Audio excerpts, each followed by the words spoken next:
हमारे चैनल को सब्सक्राइब करें और बेल आइकन दबाना ना भूलें। नमस्कार, आप देख रहे हैं बिहार टेलीविजन नेटवर्क की प्रस्तुति BTN न्यूज प्रतिदिन में आपका स्वागत है। तस्वीरें बागमती नदी की है, जहां पानी का जलस्तर धीरे धीरे घटना शुरू हो गया है। अधवारा समूह की नदियों का जलस्तर भी धीरे धीरे घट रहा है। देख रहे हैं तस्वीर में कि साफ 11 सीढ़ी डूबा हुआ था, जबकि 2 सीढ़ी यह छोड़ चुका है। लेकिन फिर भी सतर्कता जरूरी है, सतर्क रहने की आवश्यकता है। मौसम विभाग के माने तो 3 दिनों तक की बारिश का अनुमान लगाया गया है। जैसे 28 को मूसलाधार बारिश हुई थी और नदी का थोड़ा जलस्तर बढ़ा था। 29 तारीख को बृहस्पतिवार को, गुरुवार को ऐसा बारिश नहीं हुआ, लेकिन इसके जलस्तर में थोड़ी कमी आई। एक दिन और शेष रह गया है। मौसम वैज्ञानिक माने तो 5 अगस्त तक का यह फरमान जारी किया गया है कि अलर्ट रहने की, सतर्क रहने की आवश्यकता है। हालांकि नदियों का जलस्तर घट रहा है, सावधानी और सतर्कता जरूरी है। बारिश के कारण नदी का जलस्तर बढ़ेगा तो स्वाभाविक सी बात है कि इसकी नदियों का पानी वह शहर की ओर ठेला जाएगा और ऐसे में शहर पे दबाव बढ़ेगा तो वार्ड में पानी का प्रवेश जारी होगा। हालांकि शहर के वार्डों को सुरक्षित करने के लिए 2-2 50-50 HP का पंपिंग सेट लगाया गया है, जिससे कि पानी का निकासी आराम से हो सके और उसे बागमती नदी में गिराया जा सके। लगातार हो रही बारिश और बागमती नदी के पानी में वृद्धि हो जाने के कारण शहरी क्षेत्र के कई फाटक बागमती नदी से मिला है, जिसका कई फाटक नदी का पानी वृद्धि होने के बाद बंद कर दिया गया। ऐसी स्थिति में नगर निगम की ओर से 50 HP का मशीन लगाकर पानी निकालने का काम जारी है। एकमी घाट गीदरगंज के पास 50 HP का पंपिंग सेट लगाया गया है। वहीं दूसरी तरफ जमालपुरा भीगो में भी स्विस गेट के पास 50 HP का पंपिंग सेट लगा करके लगातार पानी की निकासी की जा रही है, जिससे कि शहरी क्षेत्र पर दबाव कम बना रहे। ये गिदरगंज में पानी ज्यादा हो गया, इसलिए के जो है मशीन लगाया गया है। बीमार नहीं रहा लाचार, हो रहा मुफ्त उपचार। हड्डी नस रोग से संबंधित गंभीर बीमारियों का मुफ्त में इलाज। इंतजार किसका, जाएं सर्राफ ऑर्थो एवं स्पाइन सेंटर और दर्ज कराएं प्रधानमंत्री जन आरोग्य योजना में अपना नाम। विश्व की सबसे बड़ी स्वास्थ्य सुविधाओं का उठाएं लाभ। आधुनिक ऑर्थोपेडिक सुविधा, ऑर्थोस्कोपी, स्पाइन सर्जरी, फ्रैक्चर का अत्याधुनिक इलाज। डॉक्टर SN सर्राफ, डॉक्टर अभिषेक सर्राफ, रीढ़ हड्डी और नस रोग विशेषज्ञ डॉक्टर प्रियंका बी सर्राफ, स्त्री और प्रसूति रोग विशेषज्ञ DMCH के सामने लहरियासराय। जहां एक तरफ 50 HP का बोरिंग सेट, पंपिंग सेट लगा करके पानी की निकासी की जा रही है ताकि शहरी क्षेत्र पर दबाव नहीं बना रहे, वहीं दूसरी तरफ पटेल चौक, बाबा गरीबनाथ मंदिर, वार्ड 7 में आम नागरिकों के द्वारा स्विस गेट को खोलने की कोशिश की गई, जिस पे लोगों का गुस्सा फूट पड़ा। 1 महीने से जल जमाव की समस्या और गंदगी से लोग परेशान हैं। उनका जीवन यापन कठिनाई में गुजर रहा। लोगों का कहना है कि इस समस्या को लेकर कई बार महापौर से भी मिला गया, उनको इस समस्या से अवगत कराया गया, लेकिन कोई आश्वासन नहीं मिला। तब जाकर स्थानीय लोग एकत्रित हुए और स्लुइस गेट को थोड़ा सा खोल दिया गया। नगर निगम के द्वारा यहां पर पानी निकालने के लिए पंपिंग सेट लगाया गया था, जो कि लगातार बारिश दिन प्रतिदिन हो रही थी और जिससे वार्ड 7, वार्ड 6 के स्थान पटेल चौक, कबरा घाट, बालू घाट, बंगलागढ़, फकीराना इत्यादि अन्य जगहों पर पानी नाले के द्वारा अटक जाती थी और इस मोटर पंप के द्वारा पानी की निकासी धीरे धीरे हो रही है। इसलिए इसकी रफ्तार को तेज करने के लिए इन वार्डों में पानी प्रवेश नहीं करे, इसकी वजह से स्लुइस गेट को खोला गया, यह कहना है स्थानीय लोगों की। हो गया दवाई के लिए पैसा नहीं, हम लोग मर रहे हैं 1 महीना से। कोई आने जाने देखने वाला भी नहीं है। अभी क्या हुआ है? अभी हुआ है गांव समाज मिलकर क्या कौन खोला नहीं खोला, बस यही बात है। हो रहा है, ये सब आए हैं सरकारी ऑफिस सब है क्या है, हम लोग तो नहीं पहचानते, ये सब बोल रहा है कौन खोला बस यही बात है। मेयर साहब को कहा गया था कि आप वेटर वाले को फोन कीजिए, लेवल देखेंगे। हम लोग को मालूम है, हम लोग मोहल्ला टोला का आदमी है, सामाजिक आदमी है। यहाँ पर हम लोग को मालूम है कैसे पानी कहाँ पर कैसे अटकता है और कैसे निकलता है। बाढ़ जो आती है तो हम लोग को पता है कि जब तक लेवल कहाँ आता है, पानी जैसे खेलता है, हम लोग को सब मालूम है। यहाँ पे जो कुछ का जल जमाव जो बना था, तो भाई 10 दिन से बोल रहे हैं कि आप शटर को उठाइए भाई। यहाँ पर 4 आदमी को सपोर्ट कर दीजिए। बीमार पड़ेंगे, लेबर क्लास का आदमी लोग यहाँ पर है, बंद करेगा खोलेगा, 4 का आप सपोर्ट कीजिए। वो वाटर बेच वाला आदमी को दे रहे हैं, ना आता है ना देखता है ना सुनता है, अल्लाह उसका कोई नंबर है ना कोई फटा नहीं है। हम तो मेयर साहब को ना समझेंगे। तो अभी क्या हुआ? अभी घाटा को उठाया गया समाज के स्तर से। किनके द्वारा उठाया गया? समाज के स्तर से उठाया गया था। दिक्कत हुआ तो गेट खोला गया। क्या चीज का गेट खोला गया? सुलेश गेट किस लिए बनता है? पानी बहाने के लिए बनता है, बाढ़ पानी रोकने के लिए बनता है। हायाघाट, हनुमाननगर, गौराबौड़ाम, कुशेश्वर स्थान पूर्वी, दरभंगा सदर, बहादुरपुर, बहेड़ी, बिरौल, कुशेश्वर स्थान एवं कीरतपुर अंचल अभी बाढ़ से प्रभावित है। बाढ़ आने पर बाढ़ प्रभावित क्षेत्रों में यातायात, कृषि आदि क्षेत्रों के प्रभावित होने की संभावना प्रबल हो जाती है। जिला प्रशासन द्वारा बचाव हेतु बाढ़ प्रभावित क्षेत्रों में 921 क्विंटल पशु चारे का वितरण करवाया गया है। इसके साथ ही बाढ़ प्रभावित क्षेत्र में 123 स्वास्थ्य केंद्र चलाए जा रहे हैं, जहां अब तक 4188 व्यक्तियों का उपचार किया गया है। पेयजल शुद्धिकरण के लिए 4284 हैलोजन टैबलेट का वितरण किया गया है एवं निवास स्थलों को स्वच्छ बनाए रखने हेतु 292 किलोग्राम ब्लीचिंग पाउडर का छिड़काव किया गया।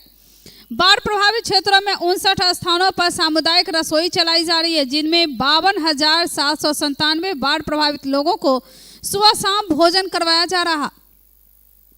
अब तक सर्वाधिक 239 सामुदायिक रसोई का संचालन किया गया है, जिनमें अब तक कुल 13,87,956 बाढ़ प्रभावित लोगों को सुबह शाम भोजन करवाया गया है। बाढ़ प्रभावित निष्क्रमित आबादी के बीच अब तक 9,378 पॉलीथीन सीट्स का वितरण करवाया गया है। बाढ़ प्रभावित क्षेत्र के लोगों के आवासन के लिए निःशुल्क 417 नाव का परिचालन करवाया जा रहा है, जिनमें 25 निजी और 392 सरकारी नाव शामिल है।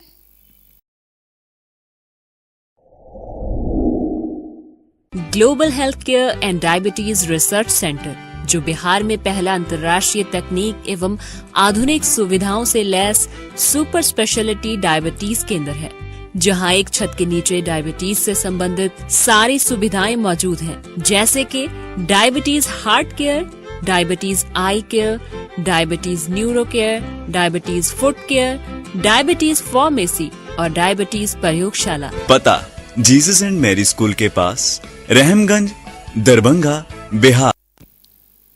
कोरोना संक्रमण से बचाव के लिए विशेष टीकाकरण अभियान चलाया जा रहा है। इस अभियान के अंतर्गत शहरी क्षेत्र में 30 जुलाई को कुल 30 टीकाकरण केंद्र बनाए गए हैं। इन टीकाकरण केंद्रों पर कोविशील्ड का टीका ऑन द स्पॉट दिया जाएगा। इसकी सूची है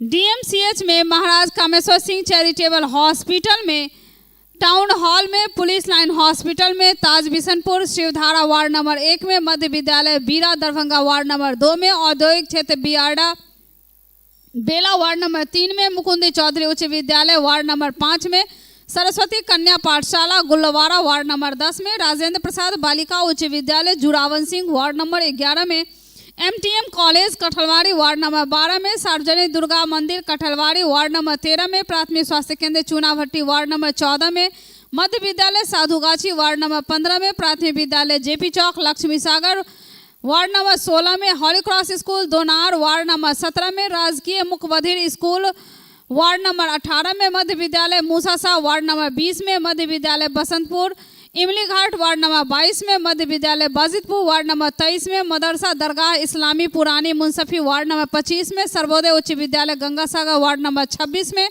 राजकीय मध्य विद्यालय अरलपट्टी वार्ड नंबर 27 में, मध्य विद्यालय बाकरगंज मोमिन टोला में, मध्य विद्यालय के लाल वार्ड नंबर 40 में, एमएल अकेडमी बेता वार्ड नंबर 43 में, पूर्वांचल मध्य विद्यालय RS tank Laheriasarai ward number 45 में और सामुदायिक भवन कबीरपुर वार्ड नंबर 46 में, सामुदायिक भवन ब्रह्मस्थान पंडासराय वार्ड नंबर 48 में। इन जगहों पर 30 जुलाई को कोविशील्ड टीकाकरण लिया जा सकता है। बीती रात एक युवक पर चोरी और छेड़खानी का आरोप लगाकर कुछ लोगों ने युवक को तालिबानी सजा दे डाली। सबसे पहले युवक के पूरे शरीर के कपड़े उतार दिए, इसके बाद जमकर लात, घूंसों और लाठी के साथ डंडे से पिटाई की। इतने पर भी जी नहीं भरा तो युवक के सर के बाल तो जैसे जैसे काटे गए, साथ ही युवक के कान को भी काट दिया गया।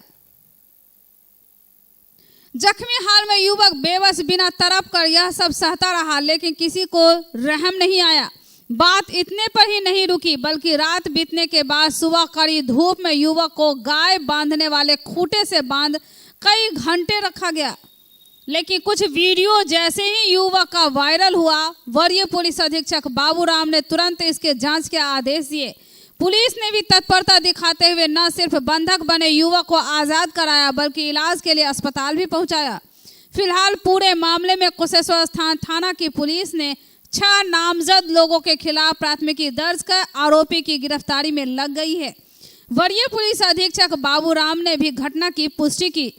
पिटाई खाने वाले युवक की पहचान राजा शर्मा के रूप में हुई है। बताया जाता है कि राजा शर्मा झोला छाप डॉक्टर है और घर में लोगों का छोटा मोटा भी इलाज करता है। लोग इन्हें डॉक्टर साहब के नाम से भी जानते हैं।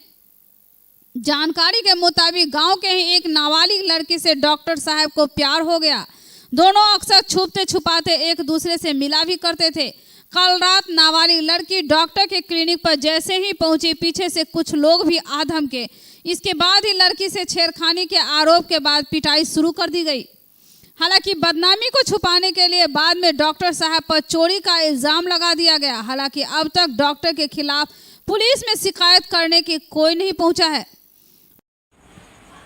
मुझे काफ़ी दुख हो रहा है कि आज जो घटना घटी है, इस घटना से मैं काफ़ी आहत हूँ, क्योंकि किसी भी व्यक्ति को यदि प्रेम प्रसंग का मामला हो तो या तो स्थानीय प्रशासन के साथ उसे भेज दिया जाए, या तो वहाँ के जनप्रतिनिधि जो हैं उनके साथ इस मामला को निपटारा कर दिया जाए। यहाँ तो बुद्धिजीवी लोग हैं उस समाज के बीच में रखा जाए। बेवजह जानवर की तरह उसे हाथ पांव बांध कर एक खुट्टा में, इसके बाद उसका बाल काट देना, कान काट देना और बुरी तरह से जो रोड पर खिसक के मारना, ये काफ़ी घोर निंदनीय घटना है। मैं इस घटना का विरोध करता हूं और मैं आपसे ये भी कहना चाहता हूं कि इस तरह का भी घटना कहीं घटे तो आप लोग अविलंब प्रशासन को ये सूचना जरूर दें। वरीय पुलिस अधीक्षक बाबूराम ने घटना की पुष्टि करते हुए बताया कि पूरे मामले में पिटाई करने वाले 6 लोगों की पहचान की गई है और इन सभी के खिलाफ थाने में नामजद प्राथमिकी भी दर्ज की गई है। सभी की जल्द गिरफ्तारी के आदेश कुशेश्वर स्थान थाना के SHO और SDPO को दिया गया है। उन्होंने बताया कि अपुष्ट खबरों के अनुसार युवक पर छेड़खानी का आरोप लगाकर कुछ लोगों ने पिटाई की है। प्रेम प्रसंग के मामले के सवाल पर उन्होंने बताया कि पूरे मामले की जांच की जा रही है। जांच में सभी बात सामने आ जाएगा। अभी शुरुआती जानकारी यही है। अगर युवक ने कोई गलत काम भी किया था तो लोगों को कानून में अपने हाथ में लेने के बजाय उन्हें पुलिस से मदद मांगनी चाहिए थी, ना कि पुलिस के जो जिम्मेदारी है उसे अपने हाथ में, बल्कि यह तालिबानी सजा सुना दी गई। ये ऐसी सूचना प्राप्त हुई थी कि कुछ ग्रामीणों ने एक व्यक्ति को बांधकर उसकी पिटाई की है। इसमें FIR के लिए आवेदन प्राप्त हुआ था, जिसके आधार पर 6 नामजद लोगों के विरुद्ध FIR दर्ज की गई है और SHO और SDPO को इस मामले में त्वरित कार्रवाई करने का निर्देश दिया गया है। अभी जो सूचना अपुष्ट सूत्रों के माध्यम से प्राप्त हुई है, उसमें तो ये बताया गया है कि किसी लड़की के साथ छेड़खानी करने का मामला है, जिसके कारण ग्रामीणों ने इनकी पिटाई की। लेकिन कारण जो भी हो, किसी भी व्यक्ति को यह अधिकार नहीं है कि वो कानून अपने हाथ में ले और इस तरह से किसी के भी साथ इस तरह से बर्ताव करे। अगर उनकी कोई शिकायत थी, इस व्यक्ति ने कोई अपराध किया था, तो उनको चाहिए था कि पुलिस को सूचना देते और पुलिस इस व्यक्ति के विरुद्ध कार्रवाई करती। हालांकि दूसरे पक्ष की तरफ से अभी तक कोई आवेदन नहीं मिला है। अभी तक दूसरा पक्ष सामने नहीं आया है और अभी FIR जस्ट आज हुई ही है, तो जांच के क्रम में सब स्पष्ट हो जाएगा कि क्या कारण था। पीछे वालों की पहचान हो गई है? हाँ, 6 लोगों का नाम FIR में दिया गया है। 6 नामजद अभियुक्त हैं इसके अलावा भी हम लोग जांच करेंगे अगर इसमें और भी कोई संलिप्तता है तो। उसकी हालत क्या है सर जिसकी पिटाई की गई? अभी तो ऐसी कोई खतरे वाली बात तो नहीं है। ललित नारायण मिथिला विश्वविद्यालय में व्याप्त कुव्यवस्था के खिलाफ और छात्रों की समस्या के निदान को लेकर 26 जुलाई से छात्र संगठन आइसा अपनी 30 सूत्री मांगों के साथ अनशन पर है। लेकिन बीते 3 दिनों में जब विश्वविद्यालय प्रशासन ने अनशनकारी छात्रों को कोई सार्थक वार्ता नहीं हुई, ऐसे में आज आइसा के समर्थन में अलग अलग छात्र संगठनों ने पूरे विश्वविद्यालय को ही ठप कर दिया। आंदोलनकारी छात्र पूरे विश्वविद्यालय में घूम घूम कर दफ्तर में काम करने वाले कर्मचारियों और अधिकारियों को बाहर निकालकर कामकाज बाधित कर दिया। इसके बाद सभी छात्र कुलपति और रजिस्ट्रार दफ्तर के पास पहुंचकर विश्वविद्यालय प्रशासन के खिलाफ जमकर नारेबाजी की और अपनी मांग पर अड़े हैं। वहीं 26 तारीख से अनशन पर बैठे 5 छात्रों में से एक छात्र की आज अचानक तबीयत बिगड़ गई, जिसे आनन फानन में विश्वविद्यालय अस्पताल में लाया गया, जहां तत्काल छात्र को स्लाइन लगा इलाज शुरू कर दिया गया। प्रदर्शन में शामिल छात्र संगठन के नेता संदीप चौधरी ने बताया कि विश्वविद्यालय छात्र के हित में कोई काम नहीं कर रही। छात्रों की कई तरह की समस्याएं हैं, चाहे वह पढ़ाई की हो या हॉस्टल की या पुस्तकालय की। किसी भी समस्या का समाधान विश्वविद्यालय की तरफ से नहीं किया जाता है। विश्वविद्यालय प्रशासन पर आरोप लगाते हुए कहा कि ऐसे कामों को प्राथमिकता मिलती है जिसमें अधिकारियों की कमाई होती है, यहाँ व्याप्त भ्रष्टाचार है। संदीप चौधरी ने विश्वविद्यालय के रजिस्ट्रार पर भी गंभीर आरोप लगाए। कहा, रजिस्ट्रार जब विभिन्न कॉलेजों के प्रिंसिपल थे तब तक तो उन पर भ्रष्टाचार के आरोप लगे, ऐसे ही आरोपों के कारण वे निलंबित भी हुए थे। रजिस्ट्रार बनने के बाद वे बदले की भावना से काम कर रहे हैं और उन्हें तुरंत इस पद से हटा देना चाहिए। इसके अलावा दूरस्थ शिक्षा बंद होने के अलावा उच्च शिक्षा की पढ़ाई और अविलंब शुरू करने की मांग की। कुल सचिव बने हैं, जिस वक्त उनका बर्खास्तगी हुआ था उस समय में जो प्रिंसिपल, उस समय जो कर्मचारी, उस समय जो प्रोफेसर उनके जांच में मदद कर रही थी विश्वविद्यालय प्रशासन को, उस पर आज बदले की कार्रवाई कर रहे हैं वो, और विश्वविद्यालय में कई अराजकता का माहौल कायम कर दिए हैं। कुलपति भी, लॉ का सवाल हमारा है, लॉ कॉलेज हमारा जो है बाइफरकेट है सीएम साइंस 1992 में, लेकिन आज कुलपति कह रहे हैं कि यह सीएम साइंस का पार्ट्स है। तो निश्चित रूप से लॉ का सवाल, दूरस्थ शिक्षा निदेशालय का सवाल और WIT जो अहम है, WIT women's institute of technology, जिसको कहिए कि APJ अब्दुल कलाम ने जिसके बारे में मार्गदर्शन दिया था, उद्घाटन किया था, और उनकी ये सपना थी कि मिथिलांचल की हर एक बेटी इंजीनियर बने, उस सपना को आज जो है तार तार करने की विश्वविद्यालय प्रशासन कोशिश कर रही है और उसको को एजुकेशन में तब्दील करने की कोशिश कर रही है। इन तमाम सवालों को लेकर हमारा पुस्तकालय का सवाल, प्रयोगशाला का सवाल, क्लासरूम का सवाल, शौचालय, पार्किंग का सवाल, ये सारे सवाल हमारे बने हुए हैं। छात्रावास का समस्या बना हुआ है और ये आंदोलन सिर्फ हम इसलिए नहीं कर रहे हैं कि हमको मिल जाए। यदि हमको मिल जाता है तो विश्वविद्यालय को भी NAC में अच्छा ग्रेड मिलेगा और विश्वविद्यालय मेरा तरक्की करेगा। वहीं आरोपों से घिरे रजिस्ट्रार मुश्ताक अहमद से जब मीडिया ने बंदी की बात पूछी तो उन्होंने सच को स्वीकार करने के बदले अजीब तरीके से जवाब देते हुए कहा कि कहीं कोई बंदी नहीं है, सभी काम हो रहे हैं। छात्र अपना एजेंडा चला रहा, उनकी जो भी मांग है वह मांग यहाँ से पूरी नहीं होने वाली। यानी कहीं से भी रजिस्ट्रार साहब छात्र के प्रति जवाबदेह होने के बदले तानाशाह जैसे जब मीडिया के कैमरे पर दिखाई दिए तो भला छात्रों के साथ उनके हित की कितनी फिक्र करते होंगे, यह सहज समझा जा सकता है। उसका विश्वविद्यालय से दूर दूर का कोई वास्ता नहीं है। केंद्रीय विश्वविद्यालय बनाना विश्वविद्यालय के हक क्या कहते हैं अधिकार में नहीं है। डिस्टेंस एजुकेशन बंद हो गया है, वो विश्वविद्यालय के अधिकार में नहीं है, भारत सरकार के अधिकार में है। कौन छात्र शिक्षक कहाँ रहेंगे, कौन का बदला कहाँ होगा, कौन कर्मचारी कहाँ रहेंगे, ये उनकी समस्या नहीं है। वो प्राइवेट कार्यक्रम के तहत हैं। विश्वविद्यालय के प्रशासन से रोज उनसे मिल रहे हैं, लोग वार्ता करने को तैयार नहीं है। जो उनका उद्देश्य है वो पूरा कर रहे हैं। कह रहे हैं कि विश्वविद्यालय को बंद कर दिया गया है। कोई विश्वविद्यालय खुला हुआ है, पूरा कार्यक्रम चल रहा है। पूरा कार्यालय ठप कर दिया गया, वो लोग कार्यालय नहीं, पूरे कार्यालय खुले हुए, जाके देख लीजिए, कार्यक्रम चल रहे हैं। अभी सर हम लोग वहीं से हैं, पूरा कार्यालय को बंद करवाया गया, ताला बंद है सर। ताला कोई बंद, ताला बंद नहीं है, सभी अंदर में काम कर रहे हैं।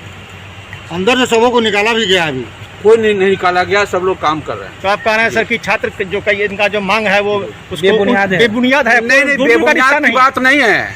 छात्र समस्याओं से संबंधित जो मांग है उसको विश्वविद्यालय हमेशा मानती रही है, मानती रहेगी। और उसमें कोई ऐसा छात्र नहीं है जिसकी अपनी समस्या है। छात्र समस्या जो है वो नहीं है। विश्वविद्यालय केंद्रीय विश्वविद्यालय हो, उसके मांग में हम शामिल नहीं हो सकते हैं। एक बार चार्ज करें 80 किलोमीटर चलाएं। I am electric, I am the future. No licence, no registration, no insurance, no pollution. Only Yuvraj Hero Electric. Hero Electric करें सालाना 36,000 रुपये से भी ज़्यादा की बचत। Easy finance available.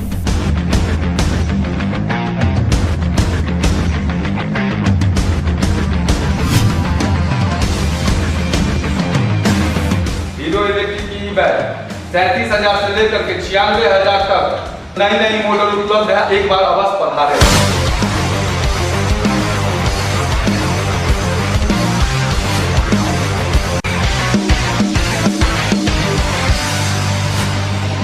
नमस्कार, युवराज हीरो इलेक्ट्रिक में आप सबका स्वागत है। युवराज हीरो इलेक्ट्रिक, सैदनगर, एक्मी रोड, लहेरियासराय, दरभंगा। ललित नारायण मित्तल विश्वविद्यालय के वनस्पति विभाग में innovative research in life science for sustainable development विषय पर 2 दिवसीय अंतर्राष्ट्रीय कॉन्फ्रेंस का उद्घाटन किया गया। उद्घाटन समारोह की अध्यक्षता करते हुए कुलपति सुरेंद्र प्रताप सिंह ने कहा कि इस अंतर्राष्ट्रीय कॉन्फ्रेंस का विषय बहुआयामी है। नई खोज के साथ उसकी उपयोगिता पर स्थिरता बहुत बड़ी बात होती है। शीर्ष पर पहुंच जाना एक उपलब्धि होता है, परंतु उस पर कायम रहना बहुत कठिन होता है। यूनाइटेड नेशन द्वारा चिन्हित सस्टेनेबल डेवलपमेंट के 17 बिंदुओं पर कार्य किया था और उनके रिपोर्ट पर उत्तर प्रदेश सरकार कार्य कर रही है। मुख्य अतिथि के रूप में प्रोफेसर समीर कुमार वर्मा, कुलपति संदीप विश्वविद्यालय ने मिथिला विश्वविद्यालय की भौगोलिक अवस्था की चर्चा करते हुए कहा कि प्रतिवर्ष यहाँ बाढ़ का प्रकोप झेलना होता है। यहाँ की उपजाऊ जमीन और जलीय पौधे और जीव जंतुओं के प्रबंधन के कई आयामों पर शोध किया जा सकता है। कुलसचिव मुश्ताक अहमद ने आशा व्यक्त किया कि शोध छात्रों को इसका बहुत लाभ मिलेगा। विभागाध्यक्ष प्रोफेसर अभय कुमार ने स्वागत भाषण में बताया कि इस कॉन्फ्रेंस में विदेशों से 12 वैज्ञानिक अपना शोध बताएंगे। America, Germany, UK, Sri Lanka, Bangladesh आदि देशों से ये लोग ऑनलाइन जुड़ेंगे। कई भारतीय वनस्पति वैज्ञानिक भी अपना शोध पत्र पढ़ेंगे।